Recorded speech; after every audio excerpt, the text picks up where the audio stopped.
then it is a greatest fortune to get connected with a enlightened master.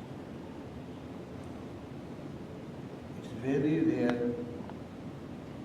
to find out really God realized enlightened people in the world. They are very few in number. And most of the enlightened people are not interested in making disciples, because making disciples is a great responsibility. Like raising a child. If you produce a child, you have to take care of him or her, give her education, look after his welfare. But child becomes adult, when he becomes young, he can take care of himself and he takes care of parents also. But in the tradition of sannyas, the guardian becomes free when their children are married and they have good profession. So your responsibility becomes less. But in tradition of guru-disciple relationship, the master responsibility remains unless the disciple becomes enlightened, spiritually mature. There is no question of age, no question of life. Even if the disciple does not become spiritually mature in this life, the master will have to look after in his next life. He will have to create a situation in which he can grow. My association with my master in this life is of 40 years. So I have seen thousands of people taking sannyas. And I have also seen how master take care of each individual.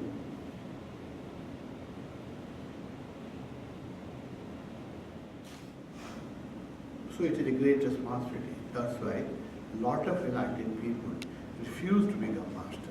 Because they don't want to take this burden. This is a great burden. So in the past, the master was very choosy. Even if they make disciple, they used to select disciple. They used to ask disciple to wait. In India, still the tradition is there that if you have to become a sannyasi, you have to wait at least 12 years in an ashram. You have to serve, live a disciplined life, and wait for minimum 12 years. The master will watch whether you are worthy or not. Then he will give you initiation. Then you are enlightened to take sannyas. But Osho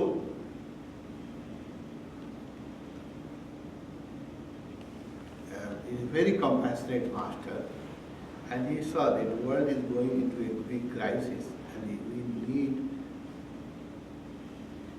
millions of meditators all over the world to counterbalance the violence which has become universal, to counterbalance the hatred, the ego.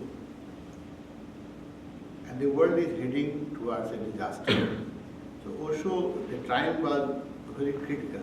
So Osho wanted millions of people who are full of love, who meditates, who can purify this violent vibration, who can counterbalance, because the violence has become universal. So meditation and love also should become universal. Then only the world can survive.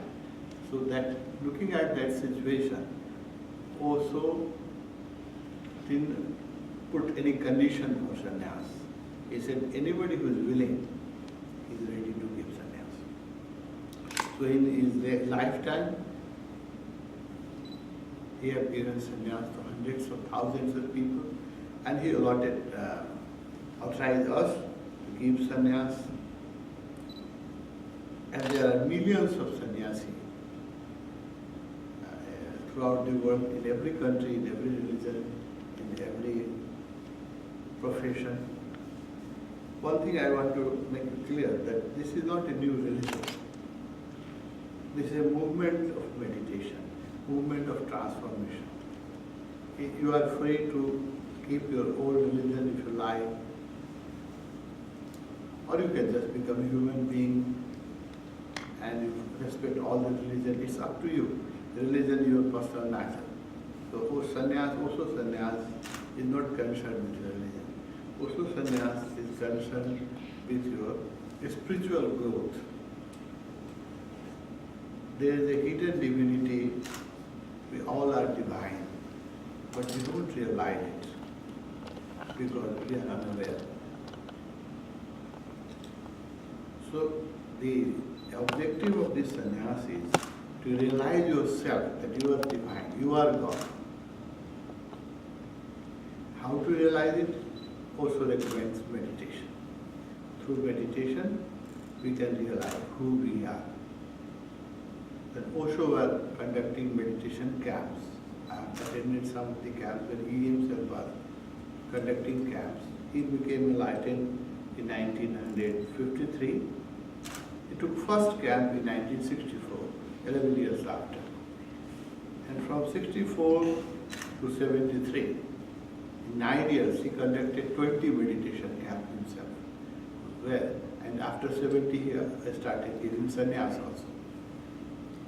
I have attended few camps when Osho was conducting his own meditation camps. And he was giving instruction for realization of self in the shortest possible time.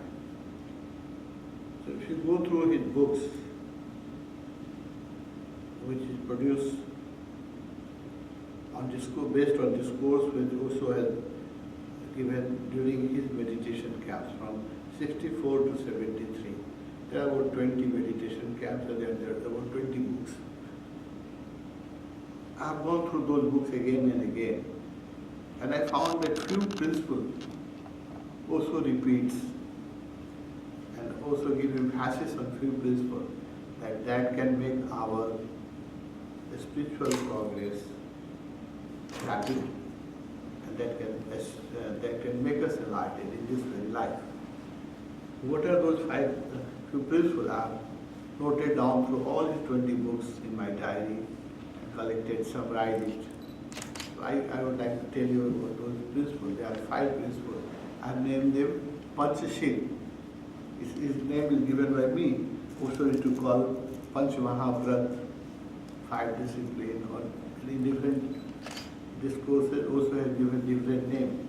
But I have given a new name to them, the Panchashil, the 5 disciplines, 5 noble disciplines. What are they? The first emphasis Osho is to give is on purification. I will tell you the 5 principles first. First is purification. Second is meditation. Sadhana, Suddhi, sadhana,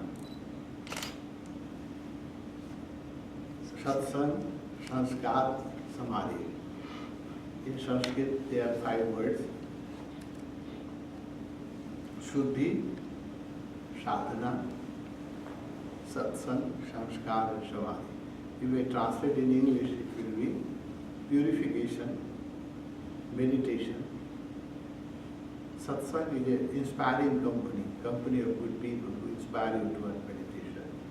Sanskar is cultivating good habits. And samadhi is ultimate enlightenment, ultimate freedom. The ultimate freedom is objective, because unless we are ultimately free, we cannot be free from the misery and pain and bondage of life. Everybody feels suffocated in the life. And whatsoever you gain in the material world, you can never be satisfied. You cannot say that I am contented, I don't need anything more, and I am happy. So this feeling is a spiritual feeling. It happens only after spiritual maturity.